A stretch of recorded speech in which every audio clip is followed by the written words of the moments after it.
रात के 11 बजे थे। आरव अपनी बालकनी में बैठा मोबाइल हाथ में लिए स्क्रीन पर नजर गड़ाए था। वो चैट खोलकर बार बार वही आखिरी मैसेज पढ़ रहा था। मैं अब और नहीं रुक सकती, अलविदा आरव। आरव की उंगलियां कई बार रिप्लाई पर गई, लेकिन हर बार उसने फ़ोन बंद कर दिया, क्योंकि वो जानता था अब जवाब देने का कोई मतलब नहीं था। 3 साल पहले कॉलेज में आरव और सिया मिले थे। लाइब्रेरी में किताबों के बीच शुरू हुई मुलाकातें धीरे धीरे दिल की गहराइयों तक पहुंच गईं। वो दोनों एक दूसरे की दुनिया बन गए थे। कस्में, वादे, हंसी, सब कुछ था। लेकिन वक्त बदल गया। आरव नौकरी के लिए दूसरे शहर चला गया। सिया इंतजार करती रही, पहले घंटों का, फिर दिनों का और फिर महीनों का। आरव हर बार कहता, बस थोड़ा और सब ठीक हो जाएगा, पर वो थोड़ा और कभी खत्म नहीं हुआ।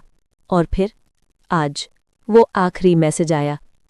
आरव ने उस रात ना नींद रही, ना खाना खाया। सुबह उठा, बैग उठाया और सिया के शहर पहुंच गया। जब पहुंचा तो पता चला सिया की शादी हो चुकी थी, कल ही। वो उसके घर के बाहर खड़ा बस मुस्कुरा दिया, आसमान की ओर देखा और धीरे से कहा, शायद मैं देर कर गया, लेकिन प्यार आज भी वही है। 5 साल बीत चुके थे। आरव अब शहर का नामी आर्किटेक्ट बन चुका था। चेहरे पर मुस्कान थी, पर आंखों में अब भी एक अधूरा किस्सा बसता था, सिया का।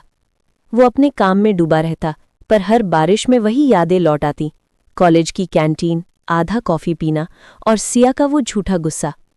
एक दिन कंपनी ने उसे एक नई साइट दिखाने भेजा, शहर के बाहर एक बड़ी स्कूल बिल्डिंग प्रोजेक्ट के लिए। आरव वहां पहुंचा और जैसे ही अंदर गया, स्टाफ रूम से आती आवाज ने उसके कदम रुक दिए। बच्चों, कल का प्रोजेक्ट तैयार रखना। वो आवाज सिया की थी। आरव का दिल धड़क उठा। वो मुड़ा और सामने वही चेहरा था, बस अब सादगी में लिपटा हुआ। सिया अब टीचर सिया शर्मा थी। दोनों की नजरें मिलीं और पल भर को वक्त ठहर गया। ना कोई बोले, ना कोई मुस्कुराए, बस आंखों में सालों की कहानी तैर गई। थोड़ी देर बाद सिया ने धीमी आवाज में कहा, तुम अब भी वही आरव हो, बस अब जवाब देने में देर नहीं करते।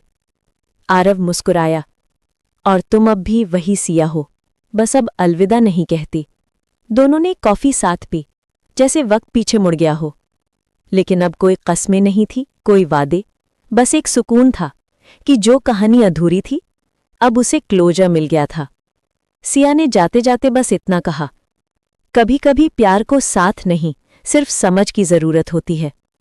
आरव ने सिर झुकाया, और शायद वही समझ सबसे बड़ा प्यार होती है। सिया और आरव की उस मुलाकात को 2 साल बीत चुके थे। दोनों फिर अपनी अपनी जिंदगी में लौट गए थे, पर इस बार दिल में सुकून था, दर्द नहीं। आरव अब दिल्ली में अपनी खुद की कंपनी चला रहा था और सिया अपने स्कूल की प्रिंसिपल बन चुकी थी। कभी कभी दोनों एक दूसरे की सोशल मीडिया पोस्ट देख लेते, बस मुस्कुरा देते, कुछ कहते नहीं। एक दिन आरव को एक नया प्रोजेक्ट मिला, ड्रीम स्कूल इनिशिएटिव, जो बच्चों के लिए देश भर में स्कूल बनाने वाला था। उसका पहला स्कूल कहाँ बनना था? देहरादून, वही शहर जहां सिया रहती थी। आरव के मन में कुछ हिला, क्या ये फिर वही इत्तेफाक है? वो देहरादून पहुंचा और प्रोजेक्ट मीटिंग के दौरान जब उसने डॉक्यूमेंट्स पर नाम देखा, school head Mrs Siya Sharma, तो उसके होंठों पर वही पुरानी मुस्कान लौट आई। मीटिंग में जब दोनों आमने सामने आए, तो इस बार कोई चुप्पी नहीं थी। सिया ने कहा, लगता है किस्मत ने फिर हमें एक ही पेज पर ला दिया। आरव बोला, शायद इसलिए, क्योंकि कहानी अधूरी रहनी नहीं थी।